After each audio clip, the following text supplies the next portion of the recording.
Thank you very much. Welcome.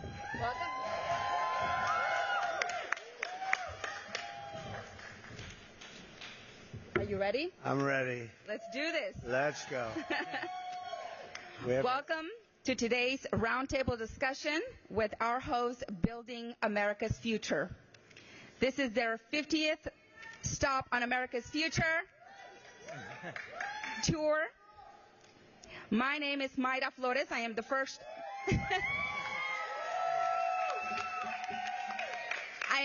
Mexican-born congresswoman sworn into Congress in 2022, and I'm here today to moderate this important discussion. Building America's Future is a 510c4 that was created to inform and empower Americans to take ownership to our country's policy direction and demand that our government at all levels enact policy reforms to improve the lives of Americans. We need to make America's future great again.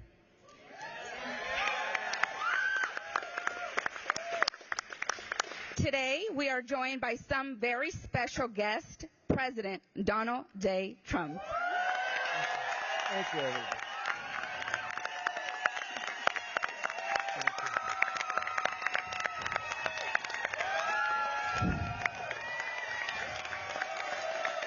Thank you. Thank you. Thank you, everybody. Thank you. Thank you. Army Captain Sam Brown, U.S. Senate candidate here in Nevada. Bob Unanue, CEO of Goya Foods. Additionally, we are joined by 6 Hispanic Americans from this community who have been impacted by the Biden-Harris administration's policies. They're here to show their stories and how this administration has negatively impacted their lives and has stopped them from moving forward. And we're here to change that.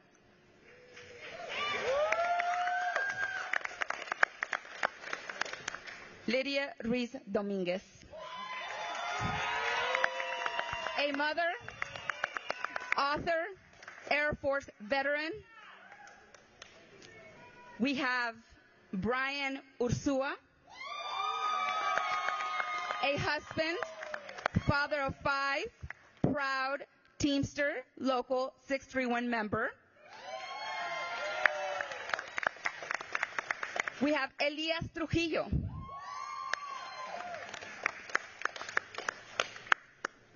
and now we have also Linda Fornos.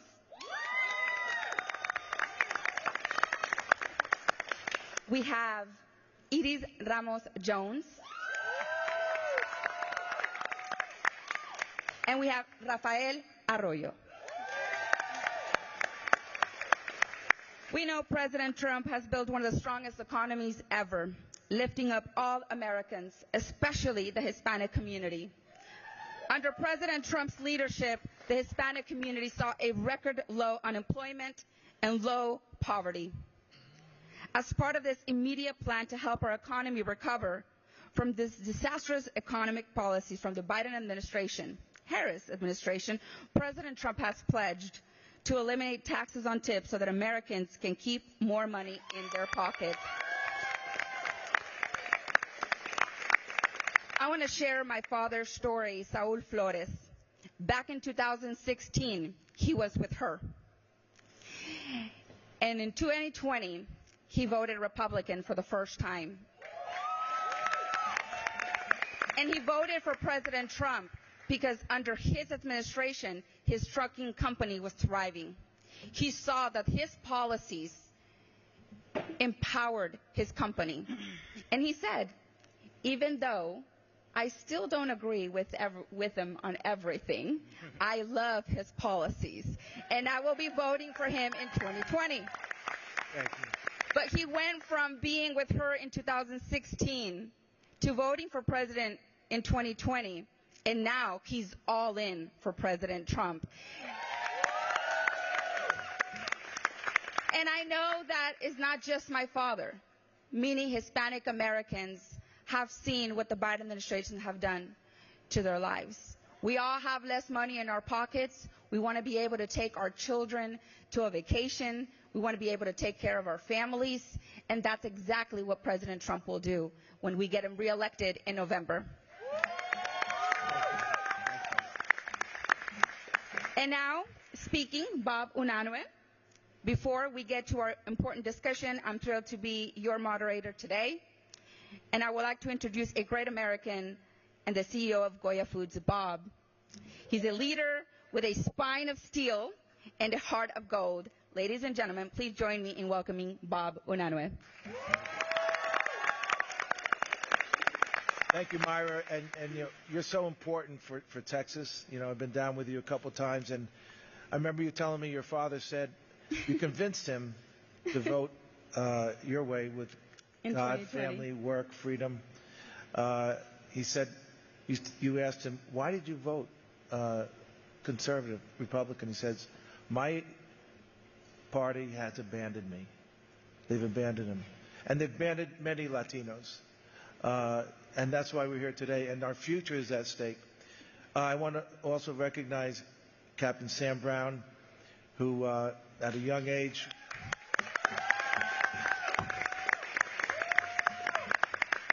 these are people who put their life on the line. And when I see servicemen, I say, not just thank you for your service, thank you for our freedom. We have freedom. We take it for granted.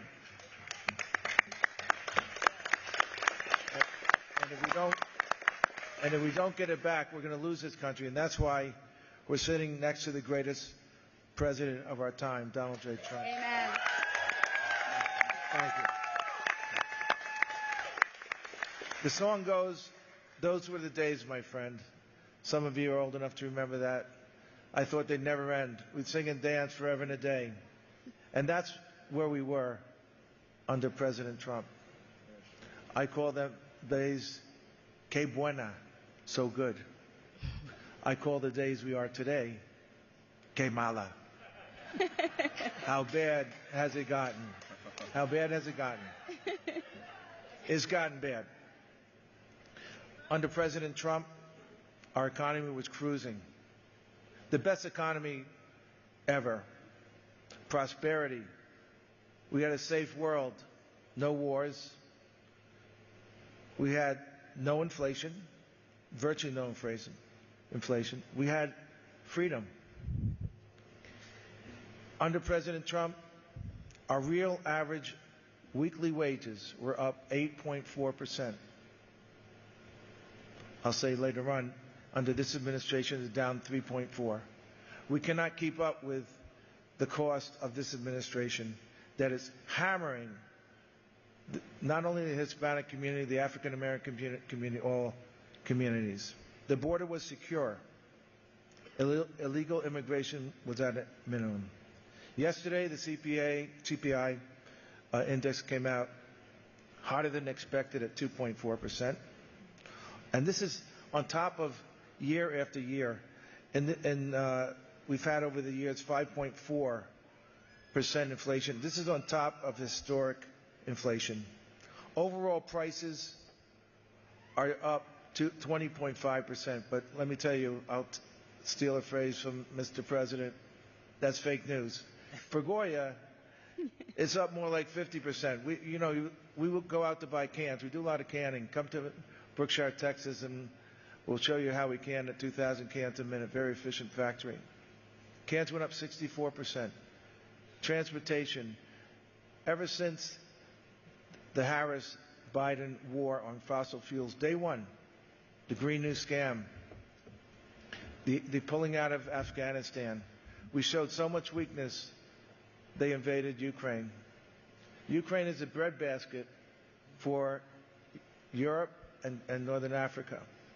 They have wheat, 30% of the world's wheat, 20% of the world's corn, 50% of the world's fertilizer. It tripled the cost of fertilizer. What does that do to our crops over here? It goes way up. Under Kamala, real average wages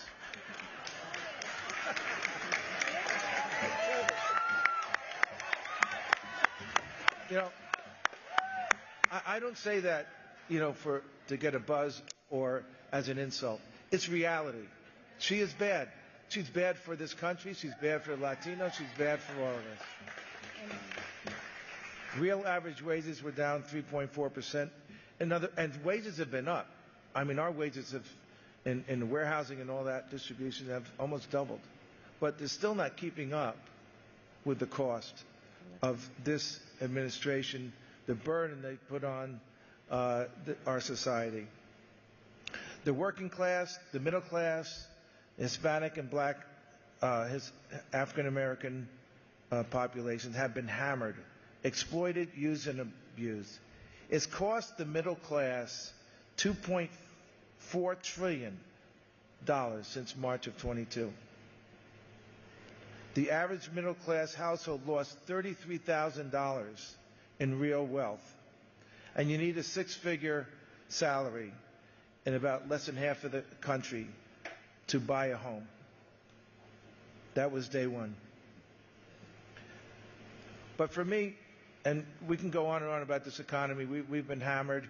But for me, the biggest issue under this administration, which I consider evil, and I'll tell you why, is the Hispanic and African American communities being exploited, used, and abused under the greatest slavery in the history of the world.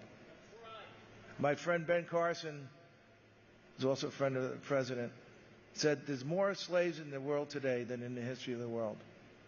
And why is that? Because the only industry that's flourished over the last 4 years is human trafficking and drugs. We are not just inviting people in, we're bringing people in. Let's ask some of the NGOs. We are actively bringing people to this country for exploitation, millions of people. Last year, on April 26, 2023, Tara Lee Rodas testified before Congress that the U.S. is a middleman in the trafficking of children. Last year, there were 85,000 children lost. Not lost, they were sold. In my opinion, they were sold. And we're the middleman, as Tara Lee said. Recently, the Inspector General of HHS, Health and Human Services, under Javier Becerra and Alejandro Mayorkas, Latinos, abusing Latinos, because the Latinos are the biggest target of trafficking. And women are 70% of people trafficked. Children are 25%. Imagine you have a woman taking care of our border, abusing these children. The Inspector General says that 325,000 children are missing. Again, they're not missing, they've been sold. This is pure evil. It's a spiritual war. Back 4 years ago, on July 9th, 2020, President Trump invited me to be on the White House Commission for Hispanic Prosperity. This administration fired me. I guess they don't believe in Hispanics or prosperity for Hispanics. But I said the word blessed. It came on my lips from the Holy Spirit. And I got in a heap of trouble, a boycott. But the president supported me. I guess you can call for a boycott. You can't support a company. But he supported us. And we did so well. AOC, who had called for a boycott, we named her Employee of the Month for improving our sales so much. But, and as a Latino, I'm probably going over the 3 minutes. I'm sorry, Myra. Can't Thank you, help Bob. ourselves. God placed his hand. God's hand was placed on Donald J. Trump. Then,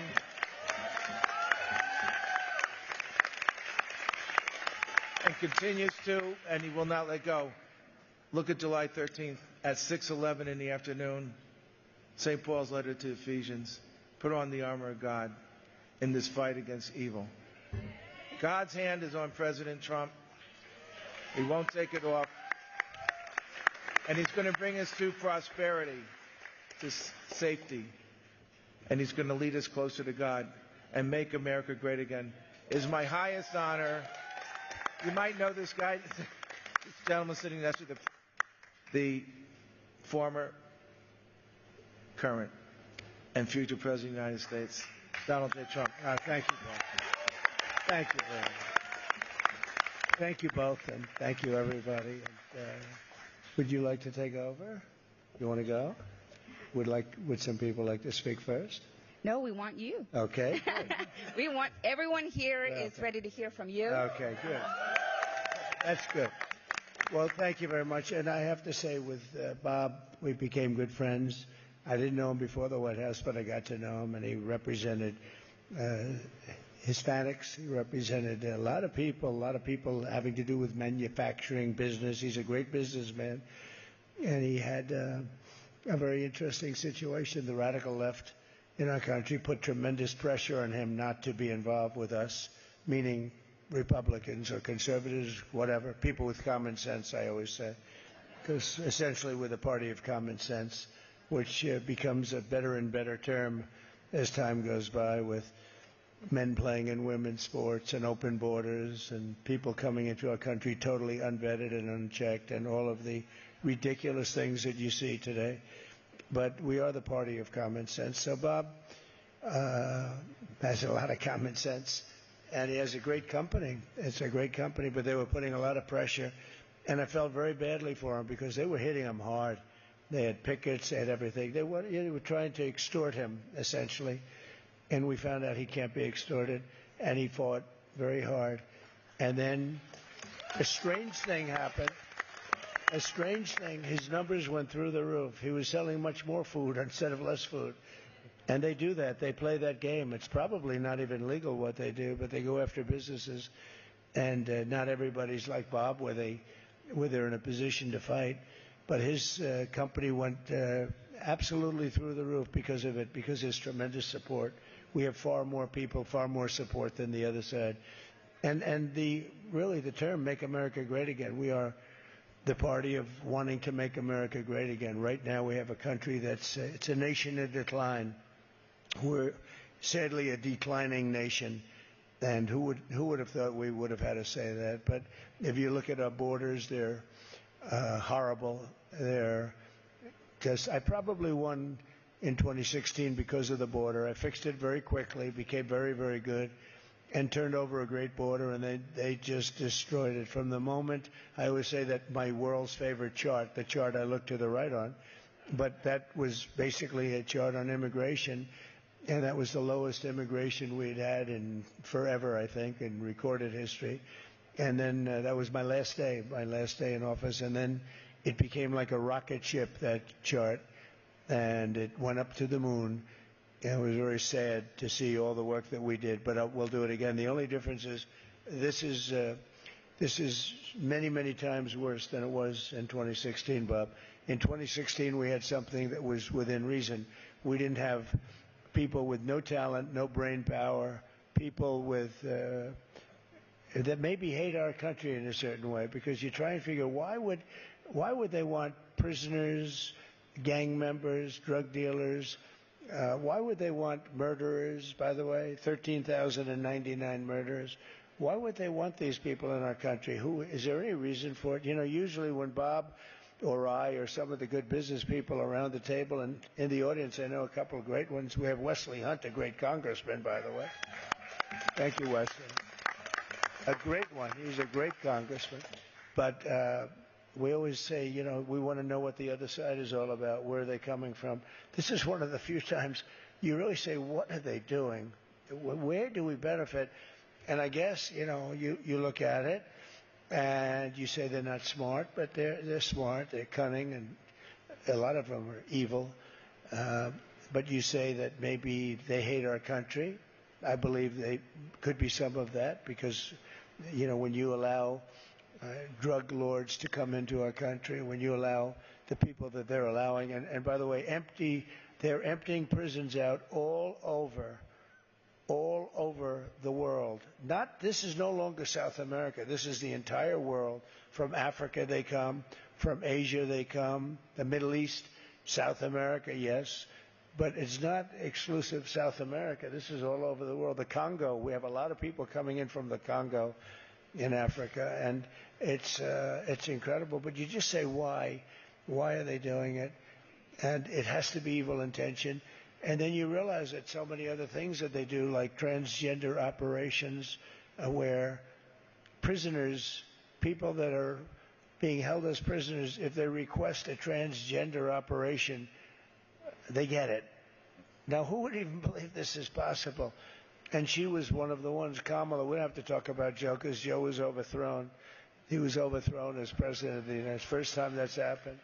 We call it a coup. I just say he was just overthrown. It's simpler. People say, what's a coup? A coup is you were overthrown. And I believe he likes me more than Kamala. But, you know, what do I know? How would I know that? But I think he likes me actually a little bit, about this much more than her. But they're having a lot of fighting going on. And they asked her a question the other day on one of these ridiculous shows. And they said, well, what would you have done different? What would you have done differently? You know, she complains what she's going to do, what she's going to do. And I always say, why didn't she do it? It's so easy. You just sit back. Why didn't you do it? You had almost 4 years to do it. But she's worse than Biden, I'm telling you. He's more intelligent than her. Can you believe this? Can you believe? Okay? And it's not that I'm a fan, but I think what happened to him was terrible. He had 14 million votes. She came in last because she was the first one to drop out of the race. She dropped out. There were like 22 people, and she dropped out. And it's a terrible thing. I mean, you talk about a threat to democracy. That's a threat to democracy. But the biggest threat to democracy is incompetence. And we have incompetent people leading our country, and we have problems other than borders. We have the biggest problem is probably the possibility of World War III. And that would be a war like no other with all of the weaponry that you have today. You have weapons the likes of which this world has never seen before. So we have people leading us that are not the right people. And, you know, we had no wars.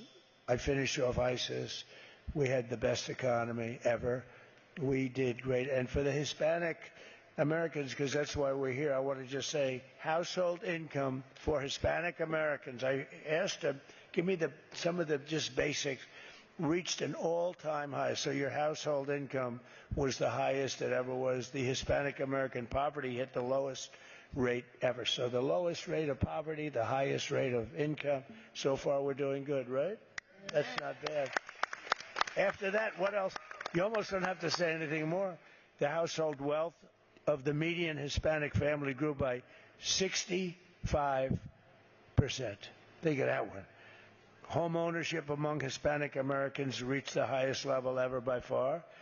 And we cut taxes and regulations for Hispanic-owned small businesses and people.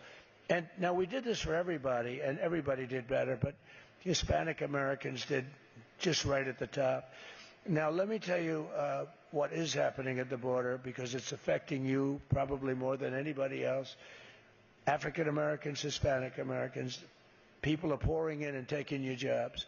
And your jobs are being taken, and that's all because of Kamala and Biden. And really, in this case, her, because he put her in charge of the border, and then it was 4 o'clock and he went home and went to sleep. You know, that was it. He made her the border czar, right? Now she says she wasn't the border czar. And they come out with different excuses, and because there's no excuse for this. We have the worst border in the history of the world. There's never been a border in the history of the world like this. If it was a third world country, because they had no border like this, because they'd fight them off with sticks and stones if they had to. This is the worst ever in the history of the world. And we had the best ever in this country's history, and we had a strong border. We had great people. Tom Homan was one of my advisors, and Brandon Judd was unbelievable. And we have people today that are great. And, you know, the amazing thing, they want to do their job. They really want. It's easier for them not to do their job, I assume, but they want to do the job. They see what's coming in and what's happening. But from you heard the numbers from think of that family income median 65% increase. Who ever heard of a number like that? But it's being taken away from you by them because of the border, because people are going to come in and they're going to take your job, and that's what they're doing, and that's what's happening. And if you look at the numbers today, the numbers are way down from where they were. And for the African American community, it's actually a step even worse. So I just want to let you know, and that's the way it is. She caused a tremendous inflation, $29,000 per family. Kamala launched a massive IRS initiative to take more tip money away. You know, no tax, right, on tips. And that was a big deal. And then she goes out a few weeks later, maybe a few months later, and she said, I have a surprise for you, no tax on tips. We sent her a MAGA cap. But she won't, remember, she won't be able to do it. Just like they were unable to fulfill, for 4 years, they said, we're going to cut the tuition, the debt on colleges and schools and all of this. We're going to cut the debt, student loans, we're going to cut them, we're going to give you. It failed. I mean, all that work, all that talk, it was all for nothing. It failed. And, you know, a lot of people had hopes, and it failed because they don't get done what they're supposed to get done. They get done nothing good for the country. The only thing they're successful at is wasting money on the Green New Scam. And you know the number, Bob, the actual number is $93 trillion. That's what they want. And this was done by AOC plus 3. I said, oh, did you study the environment? No. They never even studied it. They just come up. They want to do things like no more cows and no windows in buildings. They have some wonderful plans for this country. Honestly, they're crazy, and they're really hurting our country badly. But I just want to say it's been an honor. I've had such great support from the Hispanic community and from the black community. The highest level ever, and there are those that say we'll end up breaking the 50% mark, which is really an incredible when you think that 10 years ago or 6 years ago, and even when I first ran, you didn't know me very well, and you got to know me well. And the second, we did great in 2020. We did better in 2020, frankly, than we did in 2016. Much better. We got millions more votes. But we did very well with the Hispanic, and now we're doing record numbers. And I think we're going to have a tremendous election. I think we're going to have an election like no other. I think this is going to be the biggest and most important election in the history of the country. And a big beneficiary will be the people in this room. They've been just so great. You know, Hispanic people have tremendous, they say you can't generalize, but I think you can. They have wonderful entrepreneurship, and they have, you have such energy. Just ease up a little bit, okay? Ease up. No, you have great ambition, you have great energy, very smart, and you really do. It's like natural entrepreneurs. That's why the small businesses in the country, I mean, they are largely the number of Hispanic Americans operating small businesses and big businesses too, very big businesses, running them for stockholders. So it's an incredible group of people. It's an honor to have you on my side. We are getting numbers of Hispanic Americans that nobody ever thought possible. And we're up in all of the polls. Well, it looks like we're leading just about everywhere now. We're leading I think all of the swing states that came out this morning. We're leading all of the swing states. And part of that is, she can't answer questions. She doesn't know what the hell she's doing. We can't have that. We had that 4 years ago, and we had that for the last 4 years, and we can't do that anymore. We're not going to survive as a country. We're in very dangerous shape. We're in very bad shape as a country. You look at all of the things that are happening that are so bad, and it's just something we can't take. So we are going to be with you. You've been with me. Get out and vote. And again, November 5th, I believe, is going to go down as maybe the most important day, I hope, right, Mr. Congressman? But I hope it will, because it'll show what we do, but it'll be the most important day in the history of the country. And, I said that with 2016, and I meant it, but this blows it away, because 2016, we had problems, but we didn't have this kind of a problem. We have a problem of survival of our country because we're run by very stupid and probably evil people, and we can't have it. So thank you very much, Bob. I hope that's a positive message. Is that a positive message? Thank you very much. Thank you. Thank you, Mr. President. Let's make it clear to the Hispanic community that the Biden and Harris administration have killed our economy, destroyed our border. They have destroyed everything good that we have in our country, but they have not destroyed us. And we're going to give President Trump the biggest win in November. Hispanics are.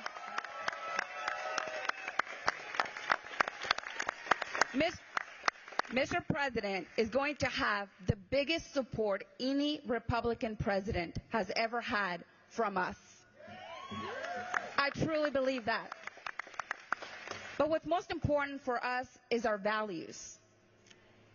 And Kamala Harris is destroying our values of family, of faith. And if we want those values to live in our children and the second generation, it's important that we instill those values, but that we also elect those that represent our values. And that is President Donald Trump. I think it's important that we also give an opportunity to Captain Sam Brown to introduce himself. This race is very important for your state, so I want to give him an opportunity to say a few words. Thank you for being here. Thank you for making time out of your day to be here, but also thank you for running. I know it's a huge sacrifice, and thank you for everything you've done for our country. I would not be here if it wasn't because of men and women like you that served in our country. So thank you. Thank you, Congresswoman. Thank you, President Trump, for being here, for demonstrating to the world just how important Nevada is, how important the Hispanic voters are, how important this community is. We're so grateful that you're with us today. Thank you very much. Thanks, sir. Now, look, success is not promised in life. Hardship is something that none of us can avoid. But I want to talk to you a little bit about the American dream. Because most of you know of me as a veteran, as someone who's put on the uniform, served, sacrificed for this country, and I was happy to do it. I was honored to do that. But like so many of us in this room, I've also got a story about pursuing the American dream. You see, after I recovered, and I had to figure out who I was outside of that uniform, I went back to school. I got an education around business. And just because you do those right things, you check those boxes, does not mean that you're going to find that success. And so in 2016, when President Trump was elected, and I was happy to be a proud President Trump supporter, over those next couple of years, with the optimism of seeing what he was doing for our country, lowering our energy costs, lowering unemployment, cutting taxes, we saw the border secured. We saw optimism. A hope for the American dream was something that we could all grab onto. It was at that time that I decided my next step in the American dream as a husband and a father with 3 school-aged children was to start my own business. But again, for those business owners out here in this room, we know that's not always easy. And my journey started working in a fulfillment center. When I walked in here today and I saw the racks up against the wall and the cardboard boxes and the pallets, I thought, gosh, it almost feels like home. Because for 6 months as I was starting my business, the business that provided pharmaceutical services to veterans when the VA hospital wasn't able to, I worked in a fulfillment center. I packed up those boxes. I loaded them onto the semi-truck trailers. I did that for 10-hour shifts 4 days a week. And I went home at night, had a meal with my family, and went to work on my business plan and getting things lined up and ready to go, and was eventually able to make that full transition to being a successful small business owner. And that is so important to all of us as Americans, all of us, that we have that opportunity. Again, it's not a promise that we have success, but an opportunity. And President Trump, as our president, and me being a small business owner while he was president, I was so compelled to fight for his re-election in 2020 that I did put aside some family time when I got done taking care of my affairs. And my son and I, my oldest son and I, would go out and knock doors for President Trump. 4 years ago, I was a happy volunteer. I see people out here in the crowd today who are volunteers. Beware. You might find yourself one day running for United States Senate too. But it was so worth fighting for what President Trump did for us, the way that he led for us. He couldn't guarantee a success, but he could help create a pathway for it. We saw him cut taxes. We saw him lower those energy costs. We saw optimism in our community. And what we have now is a story of all the wrong things going up and the right things going down. Our unemployment rate now here in Nevada is the second highest in the nation. Our housing costs are off the chart. The interest rates have gone so high that if I had to buy my home today that I bought 6 years ago, guys, I couldn't afford it. And I know a lot of you are in that same position. We have a number of people coming across this border illegally has gone through the roof. Criminals that have come across this border, including those who have committed murders, over 13,000. But what's been going down? Our take-home pay, the number of kids who can actually play sports. As I go through the community and I talk to folks, I've got parents who stop me and say, you know, we can no longer afford to even have our kids play sports. There's teachers who've told me they can't even send kids home with homework on paper because they can't afford the ink and the paper to send the kids home to be able to continue their education at home. The wrong things are going down. But while Jackie Rosen has been our senator, while she's voted 98% of the time with Biden and Harris, her net worth has gone up 61%. Can you imagine if your net worth had gone up 61% under the policies of this administration? And so let me tell you, there's people in your life that challenge you to be the best version of yourself. There's a couple in this room today. Congressman Wesley Hunt right here. He was an upperclassman of mine at West Point. He may have given me a hard time here or there, but he challenged me to be the best version of myself, to become the leader that I was able to grow into being. I see Pastor Jimmy Morales over here as well. He's challenged me to be the best version of myself, even throwing me behind the pulpit with 20 minutes notice to give us an entire sermon to his church one day.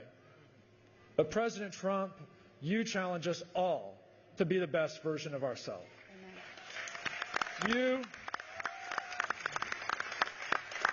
President Trump, I have seen courage under fire. I have had to lead troops into the heart of fire. I have survived the very fire itself. And I found hope, frankly, when I had lost the will to live. When someone came running to me and they screamed out, "Sir, I've got you." There was nothing I could do for myself at that moment. But that action, it wasn't just words, it was action that saved my life. And President Trump, you represent not just words, but action to save the lives and provide hope for so many today.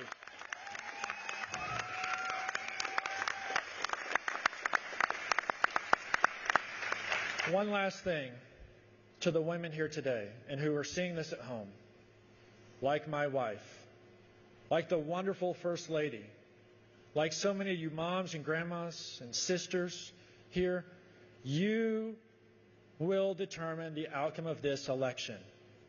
My wife challenged me to run. She said, "Sam, I know the man you are. President Trump needs you to back him up in the Senate."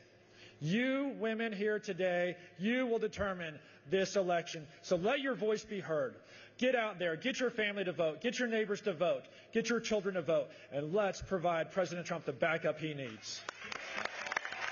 Thank you. Thank you, Captain Brown. Well, we're all here to hear from these 6 great Hispanic Americans and to hear from their stories. I would like Lydia Dominguez to share your story with us. Thank you for being here. Thank you to America's Future Tour for having me here. Thank you, Mr. President, for having me. It's a true honor to share my story, and my story echoes so many Latinos around the nation. I was born in Mexico and raised as an infant in the United States. And my mom is a high school graduate. My dad made it to the 6th grade. As he was a construction worker, and when I was 12, he passed away from cancer because of all the chemicals he had been exposed to as a farmer and construction worker. At the age of 14, I proudly became an American citizen, and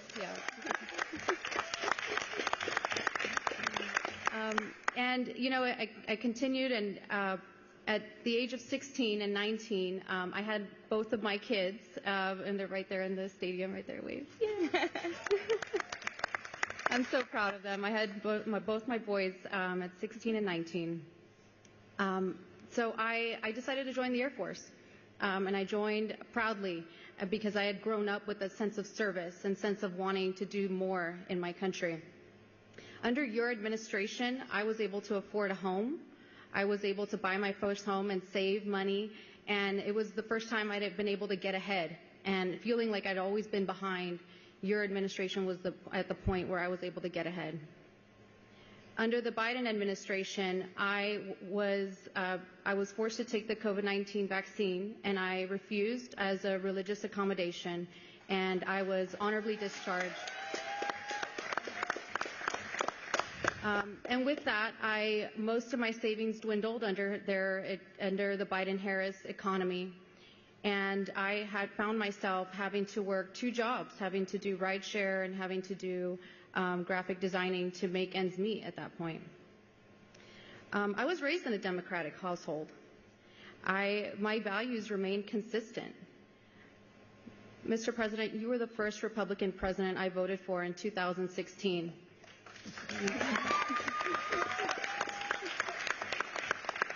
I had never seen anyone articulate the way you did how great this country is and how much it's worth fighting for. You saw what it really was, and you want to protect it. Despite the economic struggles after leaving the Air Force, I decided to remain committed to my commitment of service, and now I'm running for Clark County School Board.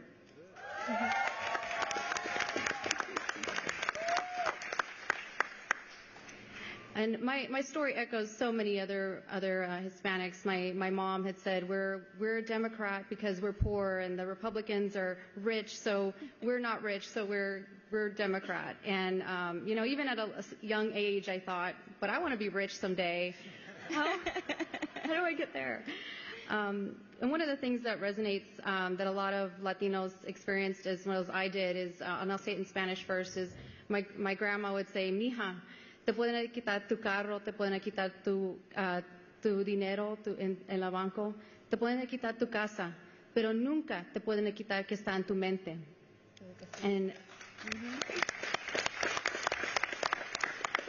she said, they can always take away your car, they can take away the money in your bank account, they can take away your house, but they can never take away what's in your mind. And so education was so important to me. Yeah, and I hold that with my children. I hold that in my community of service. And Mr. President, I support you 100%, and I know my Latino community, my Latino family supports you, and we have been struggling so hard under this Biden economy. We are under a Democratic diet right now, and I am tired of being on that diet. Thank you very much. Great job. Great job. Thank you. Thank you so much. Congratulations. Thank you, Lydia, for sharing your story. Mr. President, Kamala Harris and the Democrat Party do not believe in parental rights. What do you say to parents like Lydia with their concerns? Well, it is so. And you look at the school boards, what's happening. They're being treated like terrorists. I've never seen anything like it. And who would think that when I make speeches, if you would go back 10 years, you'd never even think. But you say, I stand for parental rights. Who would think you have to say that? Bob, when that becomes a major portion of what you have to do, we're going to stick up for the parents, in other words, that they could come and take your child and do things to your child that nobody can believe they're allowed to do. Nobody can even believe it. And no, we're for parental rights. We're going to get those parental rights back stronger than ever before. Right? Thank you, Mr. President. We have another amazing story coming from Brian Ursua. Please share with us your story. Well, first of all, I'd just like to share how grateful I am to be here. And it's such an honor to be sitting here at the same table with President Trump. So, thank you, Brian. Yeah, I just want to start off by saying that I'm just a blue-collared, hard-working man. I'm a follower of Jesus Christ. And what's important to me is your proposal on the no tax on overtime. I work in the trade show industry here in Las Vegas. I'm a Teamster journeyman and a steward, union steward. And we work very long hours. Most of the time our overtime hours surpass our regular hours. And your proposal would help the Teamsters out tremendously, as well as other hardworking citizens. When you were in office, me and my wife, we had a pretty nice savings account. But with this current administration, my savings have been depleted. My wife and I have noticed that what we used to spend on groceries for a family of 6, it's the same amount that we spend on just the 2 of us. We're empty nesters, and we're proud of all our adult children. They've all moved out, and all of our children have roommates. They aren't able to afford even renting on their own, not to mention buying a home. Right. I remember when you were in office, the economy was booming. I knew a lot of people that were able to come out from underneath the government's thumb. I was able to introduce my friends to our real estate agent, and they were able to achieve the American dream. They were able to buy a home. Life was good when you were in office, and you didn't hear people yelling, defund the police. We had safe communities. Our country was safe. When you were in office, you showed your strength and achieved peace through strength with other countries. Your leadership trickled down into our communities, and we respected authority in one another. We need secure borders. Without borders, you have no country. And with the flood of illegal immigrants, this administration has no plan with no structure. And with no structure, you're bound to have chaos.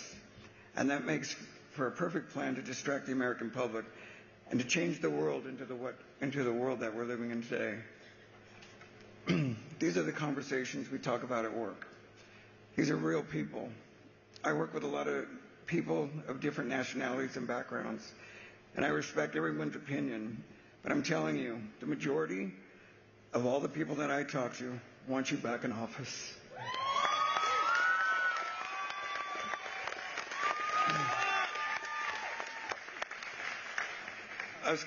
Us common folk just want peace, and we don't want to send billions of dollars abroad. We want America and Americans to come first. We want secure borders, safe cities, safety for our children, a better economy, and a better president than the one we've had to tolerate for the last 4 years. I believe in divine intervention. And I believe God protected you that day of that attempted assassination. And I truly do believe that the Lord isn't finished using you yet. You have a purpose here. Promises made, promises kept. I went to so many rallies of yours, and I can still hear you saying that. And I remember keeping your word. We love you, Mr. Trump. Keep doing what you do best, and run this country the way this country needs to be led. Thank you, Brian. Trump 2024. Thank you, Brian. Very nice. Brian, you have an incredible story. Thank you for sharing. Mr. President, you have gotten a lot of support from unions, from Teamsters like Brian. Right. Why do you think that is? Well, we know what's going to happen. Just as I was saying, unions are going to be very affected by all these people coming in, and we have no idea who they are, where they come from. We know nothing about them. They're unvetted, they're unchecked, and they're by the millions, and they're going to affect your Teamsters. And, you know, the Teamsters, as you know, the rank and file voted last week nationally, and I know you did locally, and I appreciate it. And I respect the Teamsters. I've used Teamsters to do a lot of buildings. The concrete, they trucked it in, and I never had a problem. They're great. But we had a tremendous vote. Over 60% of the Teamsters voted, which was unheard of because it never happened before to a Republican. So if I were a Democrat, it would add 105%, I think, based on that. But I know how hard you work, and I really appreciate your words, Brian, and you'll be very happy. You do have to be careful, and I told Sean O'Brien, Sean O'Brien, he's the boss, and he's great man. He's head of the Teamsters. I said, you have to be careful because you have people coming in by the millions, and many are not people that are supposed to be in this country, and they're going to be stealing your jobs, taking your jobs, and you're going to have a lot of, you're going to have turmoil. You're going to have tremendous turmoil, and it's not fair to the people that have been here and great citizens and worked hard. So you see it happening already. It is happening, and it's happening right now, so we have to be careful. But that was beautiful. Thank you, Brian, very much. Appreciate it. Thank you. Thank you, Brian. Thank you, Mr. President. Now let's hear from our small business owner, Elias Trujillo.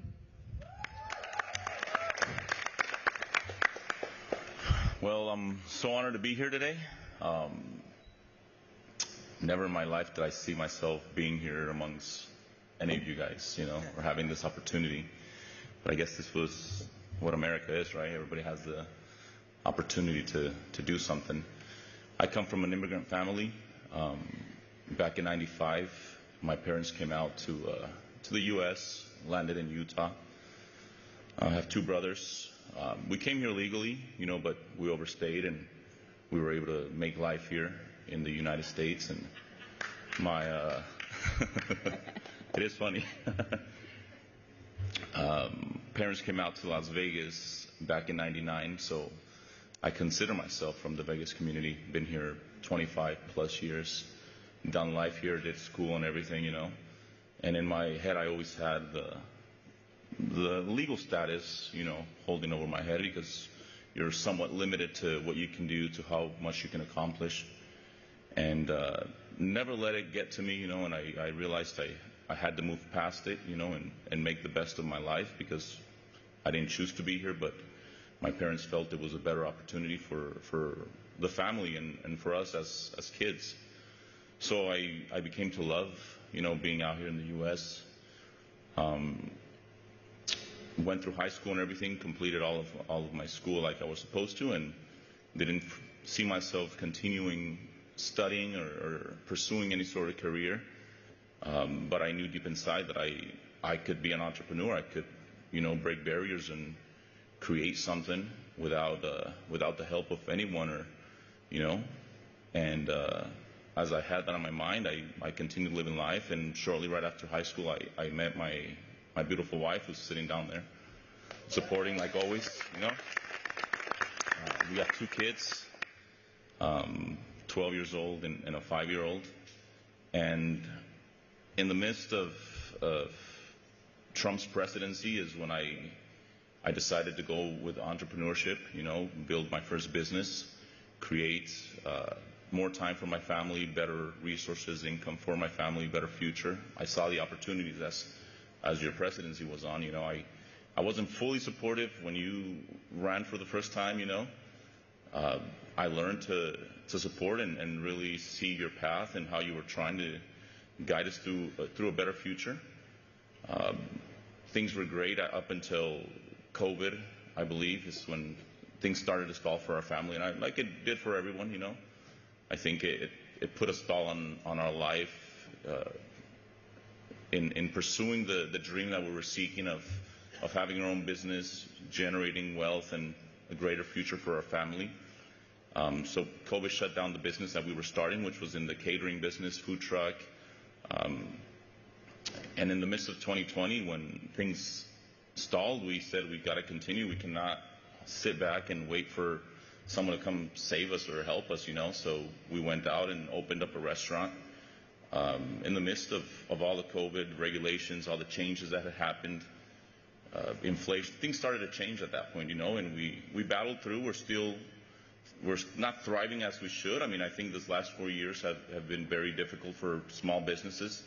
especially in the food industry, cost of goods, labor, all of the things that have changed, that weren't the same. So we've been able to still stay afloat, pushing to try to open more locations, to generate more revenue, to be able to still grow. But there's obviously limitations to what we can do, what's in our hands, our control, One thing that you guys have mentioned, Hispanics, they don't give up. They find a way. We try. We make it happen as much as we can, and I've done it many times, and I've had to do it many times, But I'm happy with the opportunity that Trump has again to run and hopefully get us back on track. I think there's room to make America greater. Some of the policies that you're proposing or that you've said, like the taxes on tips, services, things like that. I mean, I've worked jobs where people solely live off tips, that's majority of their income, and then it gets eaten out by their job because of the taxes and all that stuff, when it's money that they're earned and should rightfully go to them, So I think this is the beginning of the start for changing laws that can benefit the communities more, can benefit Hispanics, and not just Hispanics, but in general population. I think there's many changes that need to be made. We need to come back to the nuclear of our family, Our soul of the country should be based on that, the love of our family, the love for our children, them trying to maintain their sanctity, their holiness as long as we can, That's the future that we have, and we can't let, ideas, people influence that, they're precious. So I believe we need to get back to that. I feel confident that you're on that page. You want that for the nation. You want that for people who have a belief in a higher power, a greater God, and if they don't, they should also be willingness and hopeful for a better future for their kids. Everyone should want the best for them. So there's many things that I think can be changed, and I don't foresee this current administration making those changes or taking us to a better future. I believe you are the best fit for helping us get there, and I hope that you can sit in and chair again. Thank you very much. Beautiful. Very good. Thank you very much. It's very nice. Thank you, Elias. And I agree with you. I believe that the Hispanic values was going to save this country. I want to talk about the no tax on tips.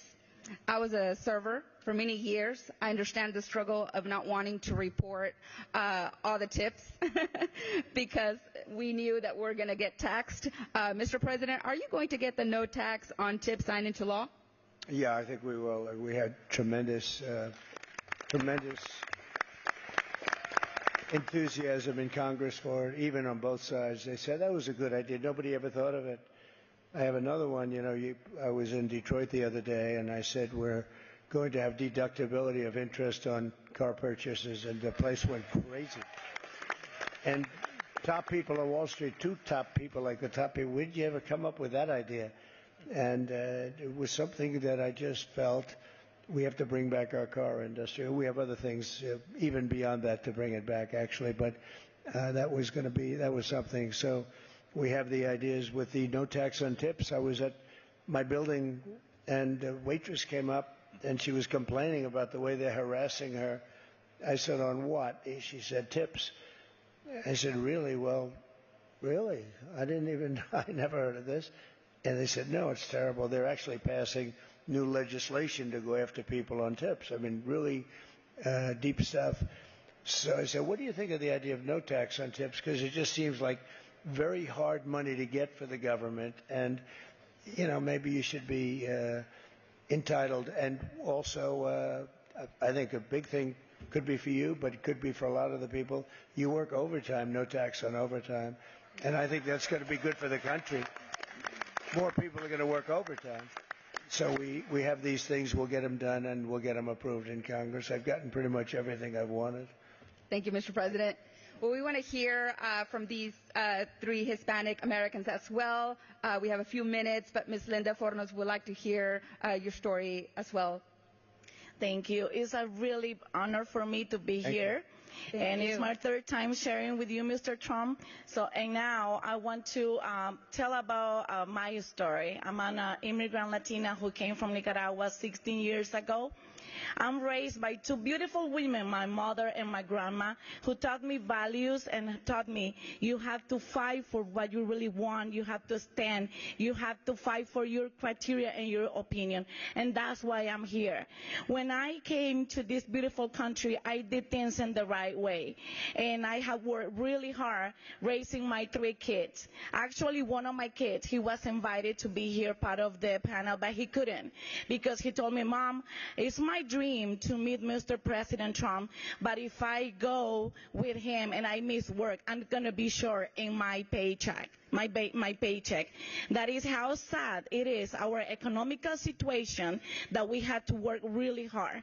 In my house, we have 3 people working, 3 salaries, and having 2 jobs in order to support our economy in our house. And it's not just me, it's all the community, the Hispanic, that they are facing the same situation. What is frustrating is how Democrats who stands for Hispanic, that's what they say. We are here for Latino people. And I ask to everyone what they have done to us. Nothing. They have done nothing. And that's one of the reasons why the Latino community now stands for you, Mr. Trump. That's why they are supporting you and they want you back. It's not time to regret, because many people, they vote for Democrats, as I did. But now, I'm standing here, and I'm standing for all others who wants to be part of your team, who wants to be part of this American dream. And believe me, they are waiting for you to hold your hand, and they have the faith that you are going to bring America again, as we are dreaming to have it. Thank you very much. Thank you, Linda. Go ahead, please. Iris Ramos Jones, we would love to hear your story. Thank you again for being here. Thank you, Mr. President. It is an honor to be here with you today. I am a first-generation immigrant from Ecuador. I came to this country 11 years ago. I became a citizen when you were president 5 years ago.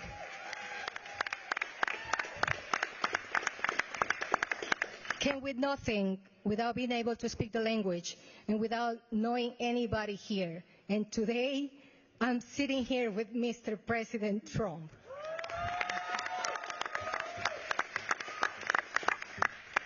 Cameron, that's my daughter.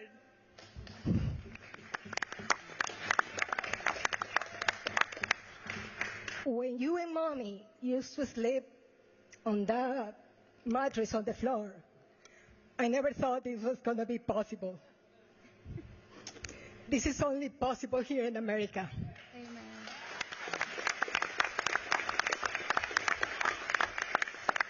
And that is why you got to defend this country until the end. And that's why you have to love this country unapologetically, as I do. There is only one America. Do not take it for granted.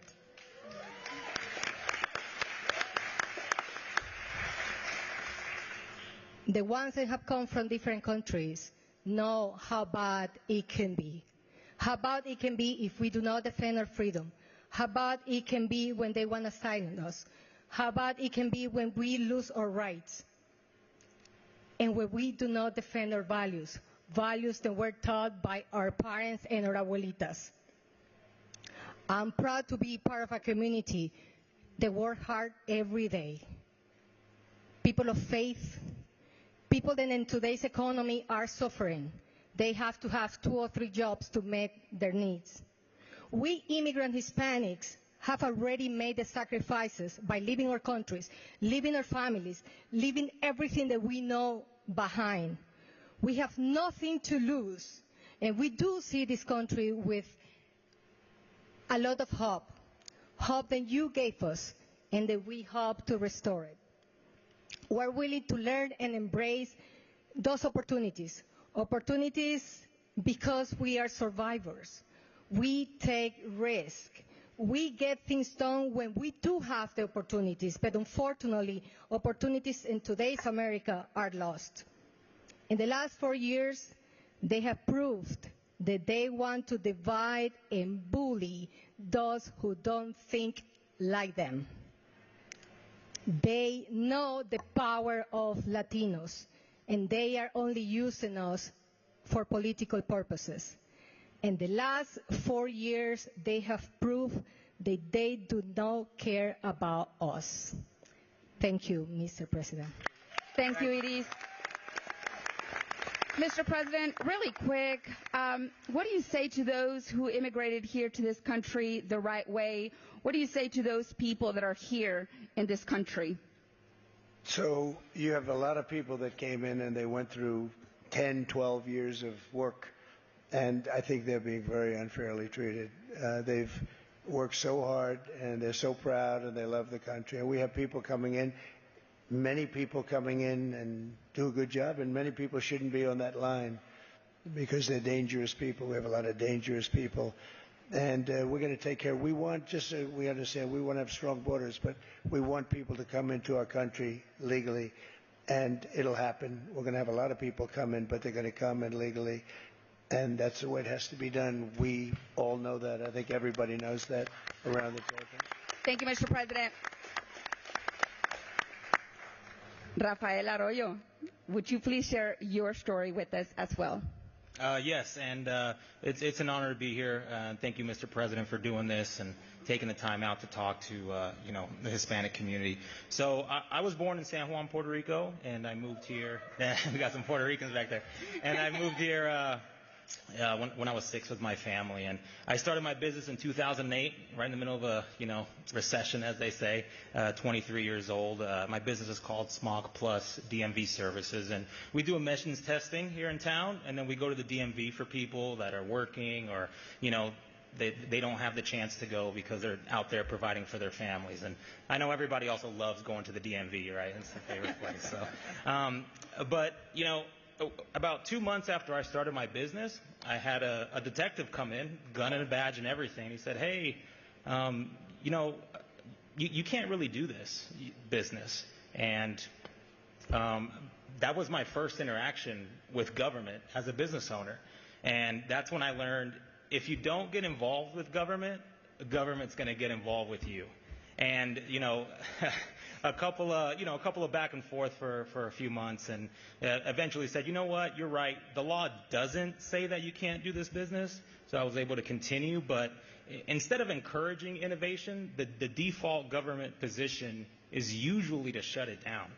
So as I continued over the years, I dealt with obstacle after obstacle, policies that weren't business friendly, regulations that didn't make any sense. At one point I had a meeting with some government officials, and they said, we're going to make this policy change, and if you don't like it, change the law. So I had to get involved. I got involved with state legislators, and it took me 1 year and 4 months, but eventually we changed the law. And, thank you, Rafael. So, I'm not a person who complains and just stands around, right? I put myself out there to fight for what's right, and I really care about our state and all my fellow small business owners and all my Hispanic community. And I know from firsthand experience how important it is to have elected officials that understand business and care about encouraging growth. And I feel like we have a governor here, and Governor Lombardo, who stresses that Nevada is open for business. And but the issue is he's going to need help. And today, for me, some parts that are critical to my business are double and triple the price than they were 4 years ago. And Mr. President, I know you're a businessman. You know how hard that is to see costs double and triple, and what that does to your bottom line, what that does to your employees, what that does to your customers. And as a Hispanic business owner, father of 4, my family's right over there, sitting down. And, it's tough right now. It's really tough right now. And what I'm doing is I'm paying attention to the policies, and I'm not paying attention to the media hype. And I recommend that everybody else do the same. And, you know, the issues that really affect us are gas prices, groceries, the cost of supplies, because at the end of the day, we just want to provide for our families. So, you know, Mr. President, I want to know what can be done to, you know, as an elected official at the federal level, to deal with this inefficiency in government, this bureaucracy that small business owners have to deal with on a day-to-day basis. And, you know, thank you again for the opportunity. Well, thank you, and it's a great story, actually, but big thing with you is going to be the cost of energy, very big thing, and we're going to get that down by 50% within the first years. We have, I say it all the time, more liquid gold. You've heard me say it. Oil and gas. We have more than any other country in the world, including Saudi Arabia, including Russia, and we don't use it to the extent that we can. And the problem is your prices are too high. I mean, it's not a question of inflation anymore. They've already done the damage. You know, the damage has been done. You have things that are costing 50, 60, 70% more than they were 3 years ago. And we're going to get your energy costs down by 50% within the first 12 months. And when that happens, everything's going to follow it. And I think you're going to be in very good shape. Very good story, though. Very good. Thank you. Thank you. Thank you, Mr. President. Thank you, Mr. President. Kamala Harris is telling Hispanic Americans that Mr. President is against us. Clearly, he's for us. And it's going to take all of us to rise up and speak up. We will give President Trump the biggest win in November. But it's going to take all of us to rise up, get out to vote. I want y'all to act like we're 50 points down. We got to get our friends and family out to vote. This is the most important election of our lifetime. The future of our children, the future of our grandchildren is in your hands. I believe in the American dream. Not only am I the American dream, so are you. You are the American dream, and the American dream is worth fighting for, but it's going to take all of you to rise up. This isn't just about us here in this table. It's about you as well. You need to take this election very personal, because the future of our country is at stake, and it's in your hands. So let's give President Trump the biggest win in November. Thank you, everybody. Thank you, Thank Mr. you very President. November 5th. Get out November and 5th. vote. Thank you, We Mr. gotta vote. President. Thank